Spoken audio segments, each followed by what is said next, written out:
वाटते ते सांगा, 25 सांगा, 30 सांगा, काही सांगा, अंदाजी सांगा. असं वाटत असून कोणाला का मी कोणत्या बा महिन्यात जन्माला आली बा, मी पावसाळ्यामध्ये जन्माला झाली तर जून जुलै झालं. खूप खूप थंडी होती तर नोव्हेंबर डिसेंबर जन्म. 8 ते 10,000 मुलं उपस्थित होती आणि त्यांना आपण जे मतदान करण्याची शपथ त्यामार्फत दिलेली.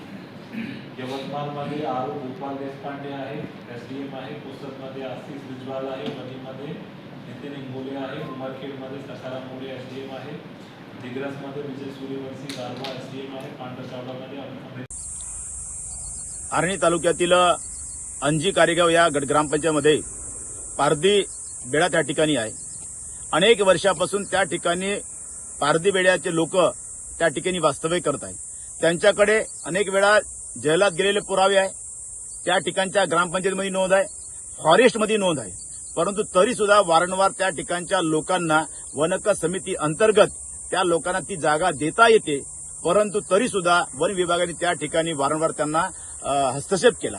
परंतु मी त्या दिवशी मान्य तहसीलदार आणि बाकीचे सर्व वन हक्क समितीचे जे प्रमुख लोक आहेत त्यांच्यासोबत चर्चा केली. चर्चांती आम्ही निर्णय घेतला की त्या ठिकाणी वन हक्क समितीच्या माध्यमातून त्यांना ती जमीन द्यायची आणि त्या ठिकाणी पाणी, वीज आणि रस्ता या तिन्ही बाबी द्यायच्या, अशा प्रकारचा निर्णय मी त्या ठिकाणी घेतला. आणि लगेचच दुसऱ्या दिवशी मी त्या ठिकाणी गाडी पाठवली आणि गाडी पाठवून त्या ठिकाणी बोर मारण्याचं आमचं ठरलं.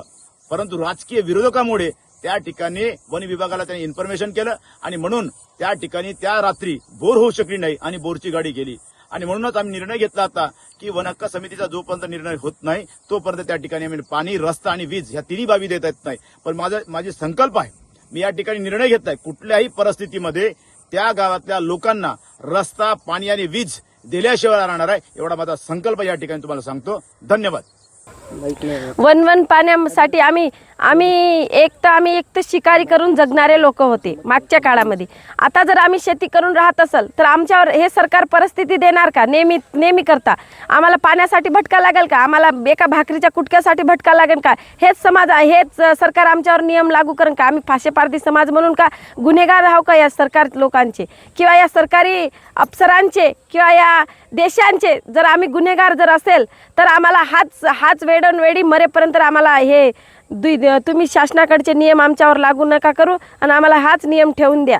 कारण का आम्ही आज 1994 मध्ये आम्ही इथं राहत आहोत. 1994 मधील आज 1994 मधले तरी म्हटलं तरी 40 वर्ष झाले. 40 वर्षामध्ये सरकारतर्फे जर नियम जर लागू झाला असता ना आम्हाला, तर आज आमचं गाव कुठं राहत होतं. आज आम्ही सिटी सारखं आमचं गाव राहत होतं.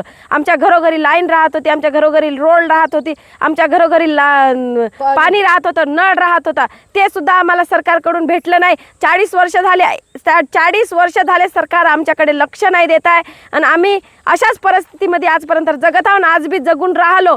सरकार आमचे न्यूज जर जात असेल तर सरकारला विनंती आहे की आमच्याकडे खरंच तारतुने आणि खरंच काळजीपूर्वक आमच्याकडे लक्ष द्या. आमचं गाव सुधरवा, आम्हाला सुधरवा, तुमच्यासारखं बनवा आणि तुमच्या नियमामध्ये आम्हाला ढळून घ्या. पूजा मंगल पवार. त्या दिवसापासून टँकरची मंजुरी दिलेली आहे 15 एप्रिलपासून. त्या दिवसापासून रोज त्या ठिकाणी टँकरद्वारे पाणी पुरवठा करण्यात येत आहे. केवळ एक दिवस टँकर गेला नव्हता. त्यामागचं कारण तर टँकरचा जो चालक होता त्याचं एक वैयक्तिक कारण असल्यामुळे तो जाऊ शकला नव्हता. परंतु त्यानंतर आपण आता सुरळीत सध्या पाणी पुरवठा सुरू आहे. त्याचबरोबर तालुक्यातील इतरही गावांमध्ये कुठे जर पाणी टंचाई जाणवली तर मी स्वतः त्या ठिकाणी भेट देऊन त्या ठिकाणी टँकर मंजुरीचे आदेश आपण करत आहोत. प्रशासन नागरिकांच्या प्रती अत्यंत सतर्क आणि संवेदनशील आहे.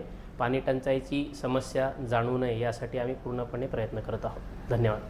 एक आहे पाणी टंचाईचा विषय, दुसरा आहे त्यांच्या वनपट्ट्याचा विषय.